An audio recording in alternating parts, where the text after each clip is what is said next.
thank you, everybody. Thank you for joining us today for this talk on travel to Scotland. My name is Julia, and I work here in Rick Steves' headquarters in the tour sales department. I have lived in Scotland. I had the pleasure of living in Scotland for a couple of years. So now I really enjoy getting to talk about travel in Scotland as part of my daily life and my work life, and I'm excited to share some of these slides with you today. Scotland. Scotland is a land with a lot of cliches, I think. People have a lot of preconceived ideas about the types of things that you encounter in Scotland. Probably a few of those are hopping into your head right now. So we're going to talk about a couple of those. Why visit Scotland, and what are some of the things that you might find there? Whiskey? Anybody? Scotland exports a lot of whiskey, and they also drink a lot of whiskey, so it would be good of you to head over there and help them consume some of it. Bagpipes, men in kilts, women in kilts as well. You definitely find those. Golf, of course, Scotland is the home of golf, so there's a lot of that, many, many courses if you would like to partake. Castles galore, some of the famous hilltop castles in the cities, but hundreds of them littered across the country, each in its different state of repair and different situation with its own unique history. Landscapes, of course, mountains, the highest mountains in the UK are in Scotland, so wild, windswept hills and moors and everything like that. Stunning scenery. Also a lot of ancient sites for people who are interested in, the people who came before the modern times. Beaches, white, sandy, pristine beaches. That probably surprised many of you, but it's true. Scotland has some of the most gorgeous beaches anywhere in the world, to rival the Caribbean if it weren't for the cold and the wind, of course. Excellent food. I feel Britain and Scotland have a pretty not so good reputation when it comes to being a place for delicious food, which especially in today's day and age is really unfair. A lot of wonderful food, great local produce, lamb, poultry, root vegetables, and everything like that. So when you're planning a trip to Scotland, just as if you were planning a trip anywhere, you probably want to pick up a guidebook. We have our very own Scotland guidebook, so that's going to have all of the information that you need for finding out when sites are open, how much does it cost to get in there, maps of local places, a little background, history, information, that type of thing. So you can pick up the Scotland book off of our website. If you're also going to be traveling in England, we also have a Great Britain guidebook. So it doesn't go quite as in-depth into Scotland, but that's a good option if you're traveling not only in Scotland, but in England or Wales as well. When you travel anywhere, there are usually a few things that it's good to know, maybe just to be kind of culturally appropriate. For example, if you're traveling in France, it's nice to learn how to greet people in the local language, say, "Good morning, sir," "Excuse me, do you speak English?" It's just kind of polite. And you already speak the local language for the most part in Scotland, so you've got that one down. But one thing that I think is a common faux pas is confusing Scotland with England, confusing English accents for British accents, which they are, but of course Scotland is a part of Britain. So just kind of getting things straight in our head about what is Scotland? Is it a country? Well, yes, it's a country, but it's also a part of the country of Great Britain. So it's really the northern third of the landmass of the island of Britain, which also contains England and Wales. So the name of the whole country is the United Kingdom of Great Britain and Northern Ireland.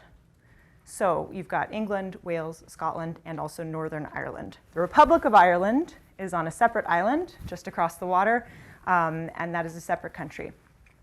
It's an absolutely beautiful country, as I've already mentioned. Lots of coastline and lots of islands. To the north, you have the Orkney and the Shetland Islands, and then off to the west, you have islands as well. Over 700 islands in Scotland, but only a handful are actually inhabited. Different flags you're likely to encounter. You might see the European Union flag, the blue flag with the yellow stars. You might also see the British flag. Probably most people recognize that flag.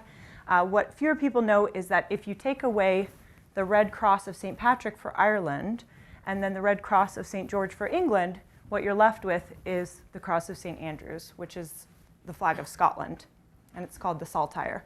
So that's the one in the middle on that slide.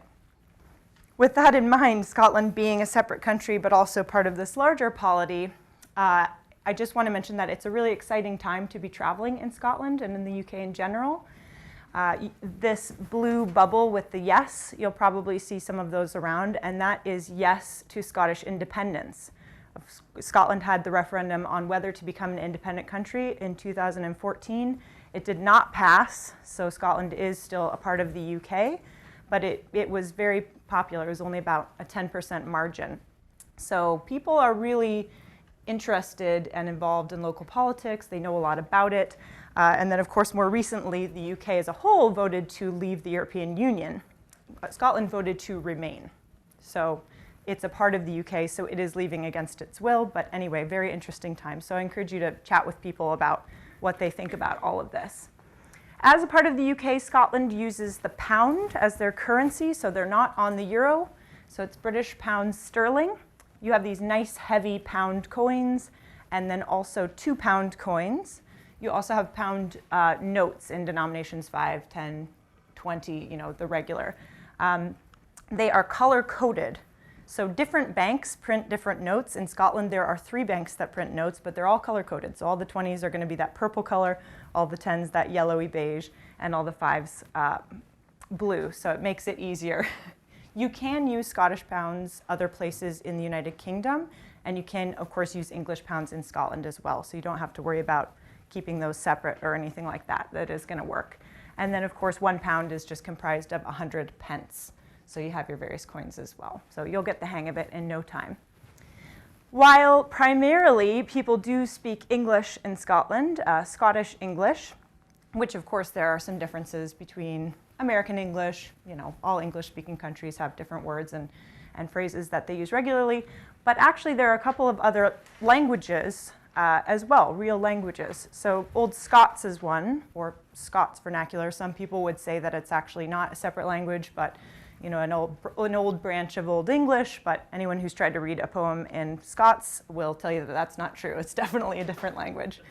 Also, Gaelic is spoken in Scotland. So probably most people know that in Ireland, people speak English and they speak Gaelic, Irish Gaelic. In Scotland, there's Scottish Gaelic, which is just called Gaelic. So you don't have to be able to speak it, but it's a lot of fun and very interesting aspect of the country and the culture. When you get into the Highlands and Islands, you will notice that all the signs are in English and in Gaelic. So it's a lot of fun. Not that many people still speak it, but as I said, it's a very important part of Scottish culture as a whole. In terms of logistics, when you are planning your trip to Scotland, you may fly directly to Scotland. Both Edinburgh and Glasgow have international airports. You may be also traveling in England, in which case you could fly to London and then book your return flight home from Scotland, or the reverse, fly into Scotland, fly home from London. To connect the two, you can fly, but I would probably recommend taking the train. They've upgraded all the rails, so it's actually only about 4.5 hours between London and either Edinburgh or Glasgow. So if you consider the time that it would take you to get to the airport, you know, go through security, checkpoints and everything like that, it just makes a lot of sense to take the train. You can also take the Caledonian Sleeper, which is a fun option. If you travel through Scotland and make your way up north to Inverness, you can get the overnight sleeper train all the way down to London. So just an option to think about. In terms of distances, between Glasgow and Edinburgh, you're talking about 50-minute train ride. Between Edinburgh or Glasgow and Inverness up in the north, that's about 3 hours by train. So it's not a terribly large country. It's about the size of North Carolina. In terms of getting around, you can take the train. The trains are very good. They're reliable. They don't go everywhere that you want to go. There are buses that go places that the trains don't go to kind of fill in the gaps. So those are both really good options. One thing that you should know is that if you book your tickets ahead of time for the train or for the bus, you will pay a lot less than you would pay if you bought your ticket that day, significantly less. And if you want to check that out, I would recommend going to a website, for example, scotrail.co.uk, just the Scottish train website, and you can pick any journey that you might be taking, pop in the dates for sometime next week, see what it costs, and then pop in the dates for a couple of months from now, and you'll see how much you would save by planning ahead. There are rail passes. You could look into that, but I would suggest either planning ahead or just knowing that you're going to pay a little bit more. In terms of train travel, it's, as I said, very straightforward. There are no ticket validating things necessary. I know that probably a lot of people here and watching this on YouTube have traveled maybe other places in Europe, for example in Italy, where you need to validate your ticket before you get onto the train or you will be fined. That doesn't happen in Scotland typically. There may be turnstiles where you have to put your ticket through the machine, through the turnstiles to be allowed to go to the platform and get on the train, but no validators. However, your ticket will be checked by the conductor, so just keep it with you and they'll come up, and after the first time they'll recognize you and they won't pester you for your ticket again, but hang on to it while you're traveling. This is Glasgow Queen Street Station, so it's, I'd say, the second largest train station in Scotland. Pretty manageable, not too overwhelming. Waverley Station in Edinburgh is much larger, but still quite manageable. Some stations are even small like this with cozy indoor waiting rooms. When you are waiting for your train, there will usually be an electronic signpost telling you when your train is arriving and what platform, so it's very straightforward. Also, stops are typically announced ahead of arrival in that stop, so it's not too easy to miss your stop. You can also usually just peek out the window and see the name of the town that you're approaching. Another option is driving, of course. I know that this is a tricky one. People are put off by the fact that they will be having to drive on the opposite side of the road that they are used to, or for Americans anyway. And I just want to say that sure, it's different and it can be a little bit unnerving at first and take some getting used to, but it's really not that hard. You do get used to it. So just be careful. I would encourage that you take a look at what road signs mean before you head over. That will be really helpful. So you can just do a Google search and get a little bit familiar with some of those before you get on the road. You'll feel much more comfortable that way. And having a car is really great. It frees you up to be able to go places that you wouldn't be able to get to with the train, exploring some of that coastline and that type of thing. You can sort of see on this map the dotted lines are the train lines, train tracks. So with a car, you can really get into some of those more countryside areas and to the far north. And also you can explore the mountains. There are 2 national parks in Scotland, the Cairngorms, and then just north of Glasgow, Loch Lomond and the Trossachs. So if you want to be able to drive around or explore those regions, having a car really does help. Another method of transportation in Scotland, of course, is the ferry. If you want to go out to any of the islands, there are a couple that are connected by bridge, but for the most part, you'll be taking a ferry. And you can just walk onto the ferry, buy your ticket in the morning or buy it the day before, just so that you know you have it and you're not going to get stuck in the ticket buying line. The exception is if you are bringing your car onto the ferry, you should definitely book ahead for that. Another important thing to know for booking ahead for your trip to Scotland is booking ahead in Edinburgh for accommodations during August, because you have the Edinburgh International Festival, the Fringe Festival concurrently, and the Edinburgh Military Tattoo. So one thing to know is that accommodations will be a lot more expensive at that time and they will be a lot scarcer. It's going to be harder to find a room, so do book ahead for that. You also probably want to book ahead, and I'll talk about this in another portion of this talk, places like the Isle of Skye that are very, very popular with tourists, especially these days, and don't have a ton of accommodation. You'll definitely want to book ahead. If you're flexible and you're driving around and you'll stay wherever, typically you can get by planning just 1 or 2 days ahead, booking online for the next stop and that type of thing. If that all sounds like entirely too much and you don't want to plan it, or you'd like to go with a friendly group of strangers, you could consider joining one of our guided tours. They are 24 to 28 tour member groups maximum. People tend to be very laid back.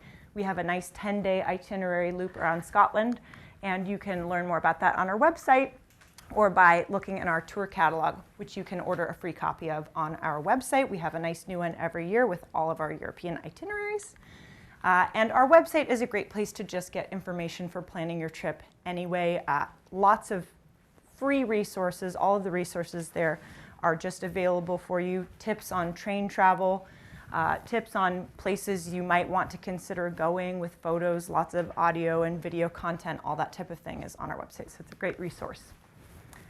When you're thinking about accommodations in Scotland, of course there are hotels, but B&Bs are really prevalent and they're a great option. They are, small and cozy. different stars or different qualities, different prices, of course, but generally speaking, just simple, comfortable rooms. Usually you will have an in-room tea service, tea and coffee that's available to you. Rick likes B&Bs in Scotland because he says he gets his own local mother for the week or for the few days that he's staying there. So that's fun. It's a fun way to get to know local people and just have a chat over a cup of tea and that type of thing. Also, they have oftentimes nice communal sitting areas like this one. And typically they come with breakfast. Some breakfasts are created better than others, and I'd say the Scottish breakfast is one of the best, but it is not for the faint of heart. It's full on, lots of meat options, kind of similar to an English breakfast, well, quite similar to an English breakfast, eggs, bacon, sausage, and everything. Usually you would have black pudding as well, a blood pudding, and also a potato scone, which they would call a tatty scone, of course, and it's not really a scone the way that we think of one or the way that Scottish people or English people typically think of one, more like a flat fried piece of potato bread, but it's really good for sopping everything up. That being said, Scotland tends to have a pretty heavy diet relatively, a lot of meat.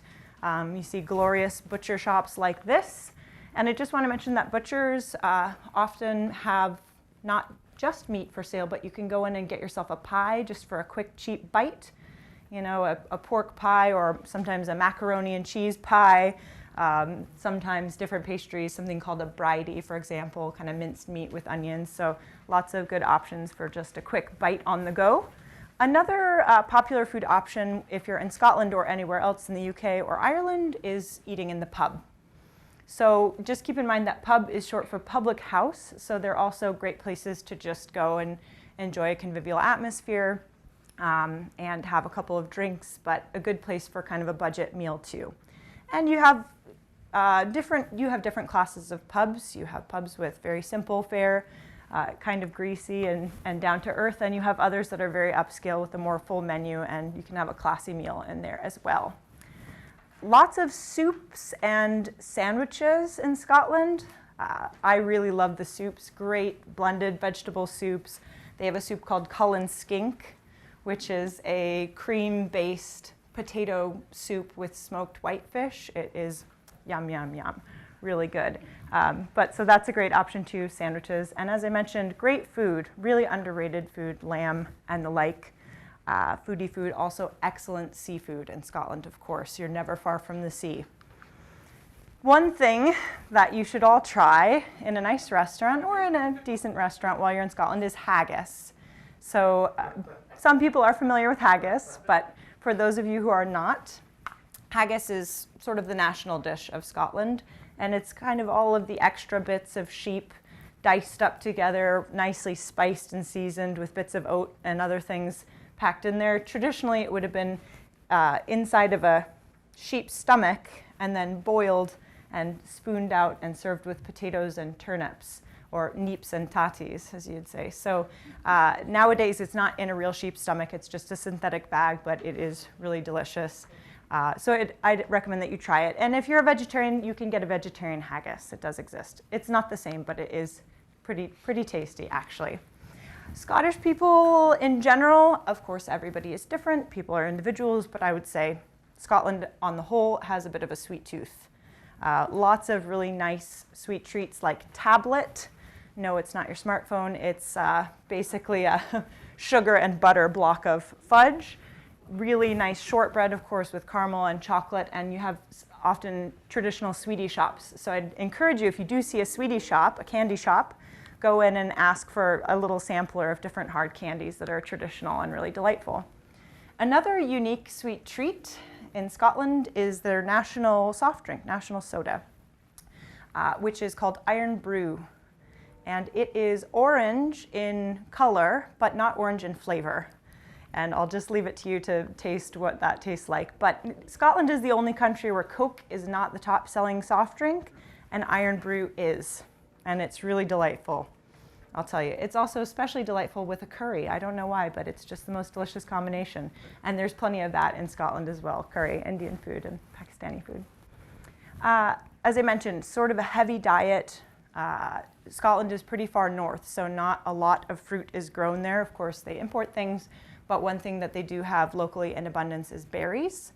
So I usually pick up a box of strawberries from the grocery store and keep them in my hotel room, and I just have a couple just to have something healthy and delicious too while I'm traveling in Scotland.